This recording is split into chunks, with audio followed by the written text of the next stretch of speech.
Okay, guys, we have had a whirlwind day today Mm. with the Growth Collective, the investment group. We've had some awesome speakers. Dr. Caldwell set the tone for the day, laid it out, laid it down, put it out there. And then Tayyib, I know the developers, you guys put some real meat on the bones, talking about what holistic development looks like, because it's going on. This is not pie in the sky. It's happening, and ways that we can remove the obstacles, for the day. So, and then you heard Jatu and Octavia. You see our young guns, how they and really, blew it out of the water in terms of putting the research, the data, the metrics behind it. So, it's feeling like all the pieces are here. Mhm. And, it's just making sure we've got enough fuel in the car to make sure it can go for the long haul. Mhm. Well, thank you for that, Sandra. Jatu and Octavia, I would say, and you were my favorite panel of the day.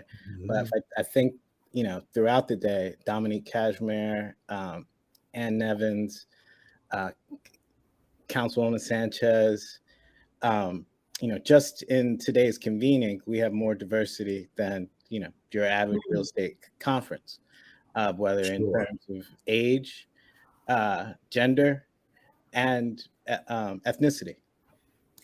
So I'm proud on many levels of the work we've done in the last 2 years, but I also would like to challenge our supporters and our community to not just give us good graces in terms of positive words, but this is Stephen's expertise, but initiatives like this take a lot of resources and hard capital. And for Black and Brown people to have agency in terms of the design and the reimagination of holistic communities, it's going to take investment capital partners and a diversity of capital products to actually make our communities whole. Yeah, that's a good point. It takes millions of dollars to get an organization to the point where the collective is today. And a lot of that is generally on the backs of the founders, to get it done. It's an entrepreneurial pursuit. You've got to love it. You've got to strongly believe in it, which, the three of us definitely do. And I think we have done quite a bit in a short period of time with very little in the way of resources. And I'm excited about what the next phase and stage looks like. Those who have come to the table, as you had mentioned earlier, Sandra, that provided, working capital and now some bits of managed capital as well. Those are force multipliers to help us get to the next level. And for anyone that has started a business, you know how difficult and challenging it is. So I tip my hat to us for what we've been able to accomplish thus far, and I'm really, really excited about the future. So the kind of to your other point, Tayyib, and what you were saying, Sandra, is that when you look at the diversity that the collective brings to the table, it is clearly a solution to a challenge that everyone has been talking about over the last 2 to 3 years. But the investment management industry, asset management industry, has recognized that this challenge existed over the last 20 to 30 years. And so if you're looking for a solution to figure out how to answer the DE&I question for your capital, or how to deploy that capital, there, just, you've got it right here, sitting at the table. It's been a mission of Beltraith for the last 13 years, and we're doing it in the traditional asset classes. And it's nice to be able to see that we were able to bring some of that experience and the know-how to the table to help with the collective. So it's exciting. And I Leon's words resonate with me a lot in terms of his whole approach, and always did from the very first time he started talking about holistic development, and seeing real estate as a true public health connector that really has the ability to reach into communities and neighborhoods that everybody says they struggle with how to get to. How do I get to this resident? And how do I get these people who really are in need? I can't reach them. But people live in places. And so to be able to go into the Mantuas and the Parkside with a health center or a healthy food initiative, and with communities that usually get overlooked, is one thing of the power of real estate in terms of the ability to do that. And I'm just also now thinking about how the collective being that intermediary, because while we, through the reaches of the Leons and the Anthonys and Leslie and Lorraine and Tayyibs and others are in those neighborhoods as developers, we also, with our ability to be in the city hall and at PIDC's offices and working with the state, we can reach those so-called, not so-called, but the policymakers, the folks who are the decision makers in many ways, and help to translate some of what we see and know. And that's often the missing point, because they've got a lot of things going on. The policymakers, they've got a whole world of issues and problems to deal with, and can't necessarily be deeply informed on any particular area. So we can help them with the depth of information around development, holistic development, real estate, connecting it to social determinants of health. We can be their experts, and then they can do the policies that help make it easier for the folks on the ground to carry it out. And so I am excited and always very motivated about the ability to be that intermediary and figuring out how to be better translators on both ends. Because sometimes policymakers don't know how to talk to communities. Sometimes communities don't know how to talk to policymakers. So can we be those translators that can kind of speak all languages and then kind of work it to the benefit of, that's challenging. I'm not saying it's necessarily an easy thing to do, but I think we are uniquely situated to do it between the experiences we bring to the table.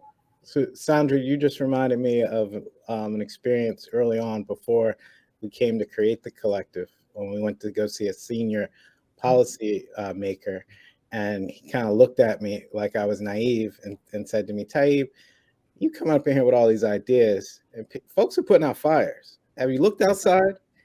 And when you talk about, I've learned to grow to have an understanding of a lot of empathy for civil servants and policymakers and people who run public-private partnerships, who are tasked with, which I always state are intergenerational issues and subjects that have been underfunded. And frankly, as many of our panelists have described, most of the products and services designed for Black and Brown people are not the same that are designed for other communities. So, for me, this is a human rights issue in regards to building holistic communities. But you have to have a courage and imagination, and we have to create a new lexicon in terms of what the products and services for Black and Brown communities are, whether that's reimagining financial products, reimagining from a design standpoint, and making sure that people who have lived experience and alliance with community are at the table with some level of agency and decision-making capability, versus people coming in with, frankly, a neo-colonialist lens, what many frankly would describe as a neoliberal lens for what's in the best interest of Black and Brown communities. If we're not in the capital stack, if we're not in the design process, if we're not in the advocacy position, if we're not in the ownership positions, that word owner is huge in this. But I'm sorry, Tayyib. Yeah. No, I'm incredibly fortunate to come from, the background that I do, and ironically, very similar to you, Sandra. I come from a lineage of people who had more of a community perspective, and frankly, a fear of those who might have described themselves as business people or people in the finance sector. But I learned out of the spirit of naivete, yes, even to many people, your uniform, they're not used to people in your uniform doing things that are in their best interest. Right, exactly. Right? So in being translated, to go back to Sandra's point, you have to have people at all positions in terms of what is designing a city who have some lived experience and some relationship with the community that it's going to be designed for, or else we're going to continually design products to displace people. Right. And you heard me, I jokingly call myself the reluctant capitalist, because I, prior to this venture, spent most of my time in the whole social justice, nonprofit, power to the people arena. And I still feel that very strongly, but I know you bring power when you bring money.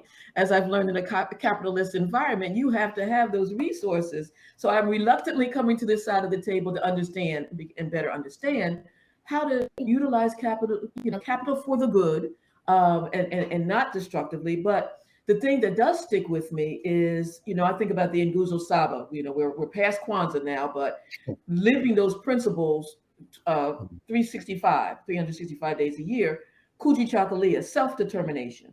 So the idea, if we're serious about having Black and brown people, and again, I'm a Black person, so I'm gonna speak from what I know, a Black community truly in control of our own fate, we have to have all aspects: culture, yes; social infrastructure, yes; but we have to have capital as well. And we have to have an economic footing that allows us to thrive and figure out how we best invest our resources for the growth, the maintenance, of our people, of our children, of our families, of our institutions. And so we've got to figure out as many different ways as we can to get better positioned there, because we are on very tenuous ground as it relates to our economic footing in this country. Indeed, well said. And the nice thing about the collective is that it's a way for other capital sources, non-traditional capital sources, looking at this space, to come in and partner with us and walk alongside of us, because we don't make it if we're separate. We all have to figure out a way to come together, and there's space for other capital to come in, do good, do well, at the same time, and don't fly over or overlook this opportunity set. So I agree with everything you guys are saying, and you are a wonderful capitalist. Don't end on that note. No, I don't want to use lose my community credentials. You want to lose your card? Yeah, we still got work to do in Cobb's Creek. Don't make the street hot for her. That's right. No, it is.